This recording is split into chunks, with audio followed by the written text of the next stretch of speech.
business, they've studied it, they're really dedicated, and they're brilliant. I'll tell you a good example of that, Kid McCoy, fantastic. Yes. Not been in the business a year, absolutely brilliant, you know? Yep. Could get a great match with him. I was talking to Regal yesterday, actually. He was telling me that he trained in Marty's gym in '85 with him. Did he? Yeah. And he was saying, he was absolutely fantastic from the get-go. Yeah. So, absolutely, another name that's unfortunately, finished up. It's a shame there wasn't, the work for these people to carry on, because, so much to probably teach at this point in time for those guys. It is a shame. Right, so now the next one, you had a kidney removed, didn't you? Around what year did you have this kidney removed? I was 18, so would have been about 85, 86.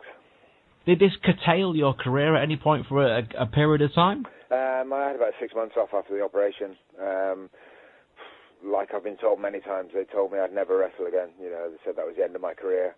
And I saw an expression the other day, and it fitted me perfectly. If you want me to do something, tell me I can't do it. That's the perfect way of getting me to do stuff. When somebody says you can't do something, guess what? I'm going to do that just to piss you off and prove you wrong. Nobody was ever going to tell me I wasn't going to be able to wrestle again, ever.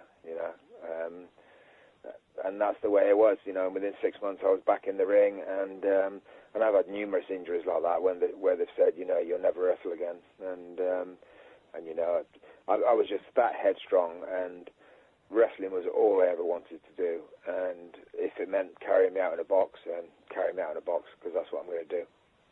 Yeah, sounds like obviously you've certainly had the dedication, which is lacking. Is lacking in a lot of people. Nobody whatsoever, Now, when did you first start going off to different places? I remember you telling me you went off to Spain very early on, didn't you? Yeah. Oh God, that was a hell of a trip. We did 2 or 3 nights, I think, in was North Spain. Can't remember where it was. It was Santander or somewhere like that.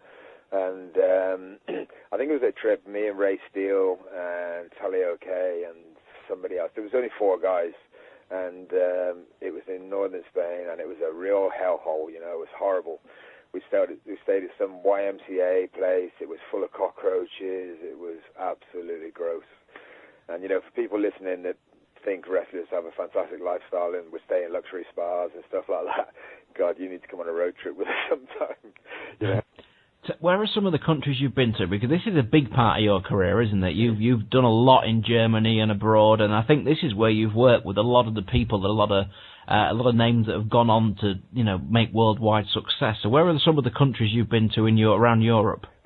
Europe, Switzerland, Denmark, Norway, France, Spain, Italy, Germany, Belgium. Yeah, I've pretty much done most of them. I loved them, I was involved in the German tournaments a lot, which for me really was a big thing, because the German tournaments, they were all big guys. Otto and Peter Williams had a big thing about big guys, and if you weren't 6'8" and 28 stone of muscle, you weren't going to get there, And this is what I say to young guys now, don't ever let your size put you off of your capabilities, and where you're likely to get, because I got into the German tournaments purely because I could work, purely because I could wrestle. And I got there purely on my ability. It was nothing to do with my size, because obviously I'm not the biggest guy in the world, but I could do the business, And I was fortunate, too, in a way, because I went there as Finley's tag partner. Right. He brought me in as Finley's tag partner, and in a way that made it a bit easier for me. Finley was more or less my size, maybe a bit bigger, but he already had instant heat on himself, so it was kind of easy because I went in as his tag partner. And yeah, we used to do 9 months of the year there, and wrestling fans maybe don't get to hear this, but we used to start in I think it was May, and we started in Graz in Austria, and then we did 14 weeks I think there in the same arena, same fans every night. And then we went to Vienna from there. We did 12 weeks in Vienna, same arena, same place every night, same fans. From there we drove to Hanover, and we wrestled on the Schützenplatz there in a tent. I think that was 12 or 14 weeks, same arena, like I say, same fans. And then we went through to Bremen, and we worked right through to Christmas Eve. So we did almost 9 months there, and drove home Christmas Eve. And we've been on the piss every night. We've gone out, had takeaways, had partied for 9 months, And I think I came home with about 30 grand in my back pocket. It's like the dream job, isn't it? Yeah, it's funny, really, Steve, because I was speaking to somebody the other day on a show, and they were talking about, can you talk to me a little bit about how the business has changed? And we almost got into an argument because obviously he was a younger kid, he hadn't seen what it was like years ago, and he was saying, well, I can't see how the business can have changed that much. And I said, changed? I said, I used to have a 3-bedroom detached house in the country, a lovely setting with an acre and a half of garden, a Mercedes, a BMW on the drive, 2 kids at private school, and I did that on my wrestling wage, working 7 nights a week. I said, what can you do now on your wrestling wage? And how often are you working? Yeah, probably buy the takeaway. Yeah, and the guy was just like, yeah, okay, got it, And I dug an old date sheet out the other day because I've moved recently to Lincolnshire. And I was going through some old boxes, and I was just getting rid of some rubbish, and I come across some date sheets from about 1986 or 7, I think it was, for a September, because the promoter used to send you date sheets in advance of where you were going to be. And that date sheet for September had 37 jobs on it. 37 jobs. Yeah. 30 days of September, right? But you can see from there, he was doing 7 doubles that month. Yeah. Which is incredible, 37 jobs. I doubt most guys get to do that now in a year. In a year, absolutely. Which really is a really sad reflection, on how the business has changed. And I understand. Go on, Steve. No, I'm just saying it, and you'll speak to these guys now, and if you try and mention this to them, they think you're an old bastard. Yeah. This is exactly. Yeah, exactly. Yeah. And I can hear myself saying it, and I'm thinking, why am I saying this? Because I know he's just looking at me vacantly, as if to say, "Shut up, you silly old bastard," Exactly. I know he's thinking that, but I have to tell him because that's the way it was. Yeah, and they don't understand that. They think that I won't mention the name, but I had a disagreement with a chap on Twitter this week. His update on his Twitter was something about for the old guys we've left behind, we are moving forward, and it was kind of like I just put a response of something like, without the guys who you've left behind, you wouldn't be doing this job. Yeah. And it was kind of just a kick in the teeth for the guys that was doing this job when there was 30 people when I was doing it in Liverpool that used to have 1,000 people in there. Yeah, that kind of comes back to that respect thing that we were talking about earlier. Yeah, exactly. Yeah, exactly. And you can talk about how the business has changed, and I was talking to this guy, and I said, well, what was the best house you wrestled in front of? And he said, we had a great crowd the other week. We had 400 people in. I said, 400? Me and Jimmy Brake sold out the Royal Albert Hall. Yeah. 8,000 people. What are you talking about? You had a good house, 300 or 400 people. That's a shit house. Yeah. That's a crap house. We never used to go out and see what the house was like, see if there was many people in. We knew it was full. We didn't have to say, is it a good house? Yeah. We never looked at Listen to us. We sound like right old bastards now, don't we? I guess we're gonna. To these young kids, I guess we are, Steve. But... I was going to say, don't listen to that podcast. There's 2 right old bastards on there. Who cares? Maybe there's older the bastards that want to listen to it. Exactly. Yeah, we'll be all right. There'll be some 75-year-olds. I remember watching him at Colston Hall. Exactly. I always think if we're still around, our fans are still around. That's true. Yeah, absolutely, that is true. That is true. Yeah. So while you was off in Germany and things, obviously there'd have been a lot of the Americans that went on to do very well in America a little bit later on. Would this have been the time when Benoit and these kind of guys were over in Germany? Yeah, they were. Yeah. Most of most of the guys came to the UK and Europe to learn their business. And it's strange because I met Chris Benoit when we were doing a TV show in France, and he came up to me, and he was just a young kid, and I wasn't a lot older. And he came over to me, and he said, Danny Collins, it's really nice to meet you. Dynamite Kid said to introduce myself to you because he said you'd look after me. Like I was some kind of babysitter, And but yeah, I've had the good fortune to work with most of those guys, And you did a terrible job, Danny. Yeah, somebody had to do it. Fancy Dynamite giving him to me to look after, Dynamite knew what he was doing, didn't he? Yeah, clearly, yeah. Yeah, absolutely. But yeah, no, I've been really fortunate to work with a lot of the top guys, and it's been an absolute privilege. Most of them are down to earth, nice guys, no edges on them, no airs or graces, just down to earth, normal guys, Was you one for ribs, Danny? Did you pull ribs on other people?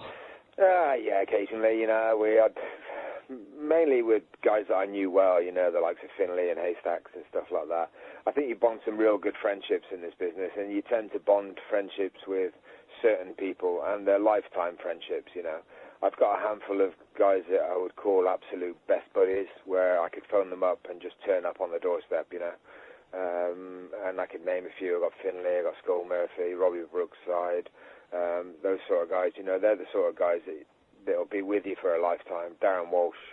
And I've got a handful that I could just rely on 100%. And you've got other guys which are just purely business associates, if you like. You know, you get to see them every so often. You respect them because they're great pros, but they're not part of your life like some guys are, you know. Yeah. One of the guys that you worked with a lot was Lance Storm, who came over to Germany. He would say that Finlay was the best wrestler of all time. Where would you agree with that? It's a real close call for me, you know, between Finlay and Dynamite Kid. Right. They are my top two, and I really, really can't separate the two. I think when you look at the two of them and their timing and what they do and how they do it and when they do it, you know, because that's the important thing, isn't it? It's not just what you do in the ring. It's about timing. You know, you can be the greatest pro in the world and know all the moves, but you know, if you don't have the ability to put all those things together, then you're in trouble. You know, you never make those top ranks. I always say that our business comes down to three things: presentation, ability, and timing. You know, and if you've got those three things, if you've got the presentation, i.e. you look the part, you've got a great entrance, you're in good shape, you've got the ability to do what you need to do in the ring, but also you've got the timing, you know, and if you've got those three things, then that's what makes a good pro, and Dynamite Kid and Finlay had both those things. And also when you look at Dynamite Kid, years back, he was doing all that stuff now that the younger kids, if you like, if we're going to be old farts, the younger kids are doing now, but they think they're the first ones that did it. You look at 30 years ago. Look at Dynamite 30, 40 years ago. He was doing heads off the corner outside down onto the concrete. How personable with Dynamite have you been outside of the ring, Danny? Oh, Dynamite, I love the guy. I absolutely love the guy. If I was gay, I would marry him tomorrow. I think he's fucking amazing. Excuse my language. He's just such a character. Honestly, you have to be on a tour with him to get to know him. Talk about ribs. Oh my God, that guy could rib people forever, you know, and just never give up. We had one of the Americans out in Ireland who actually ended up in the hospital. Dynamite had ripped him so badly. He had a dose of the shits, and Dynamite kept giving him chewing gum, telling him it was special chewing gum to stop him getting the shits, and it was actually laxative chewing gum, you know. And then he'd give him laxative chocolates, and he ended up in the hospital so bad, you know. We really thought he was going to die at one point. And I can tell you a million stories about Dynamite, mate. He's a legend. He said to me one night, I was in a pub in Wigan, and he said the cops came in to arrest me. He said I pissed off out the back door, went around the front and pushed their motorbikes down in the river and legged it.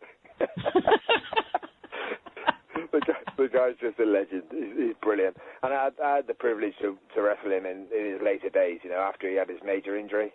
And you know what? He was still a fantastic pro then, even with that injury. Can't say enough about Dynamite highly enough. I think he's a great guy inside and outside the ring. Love him. Yeah, fantastic. Yeah. He's certainly. I spoke to Marty about him. It was brilliant to talk to about, because Marty obviously met him when he was really young. Yeah, he did. Yeah. So it was, you know, it was real nice to get. Obviously, you've seen him in his later days and met him, and Marty knew him in his. And I think Dynamite holds a lot of mystery to a lot of people, because he's got this reputation of either being a real arsehole or being the greatest wrestler of all time. So I like to try and. Tommy was a hard guy, you know. People were afraid of Tommy. He had a hell of a reputation, and he could wrestle and he could fight, you know. Yeah. And he did both on a regular occasions, you know. He could wrestle and he could fight, and he had as many fights, I think, outside the ring as he did in the ring. He was a real handful, you know, and that stayed with him right to the end. He was like that even when I knew him right at the very end of his career. He was just the same. Yeah. Owen Hart, Danny. Ah, right. You knew him well. You wrestled him quite a lot. Legend. Talk about Owen. Yeah, legend. Absolutely lovely guy, mate. Absolutely lovely. Most tragic news I think I've ever heard in this business was, you know, Owen's accident. Just couldn't believe it. I'd been wrestling with Owen not that long before that in Bath, and he was telling me about what was going on back home. And we used to train together, you see, in Leeds. We went to a gym together, Owen and I, because we were staying with the promoters there, Wisco and Green, and we used to train at a local gym. I can tell you a real funny story about Owain.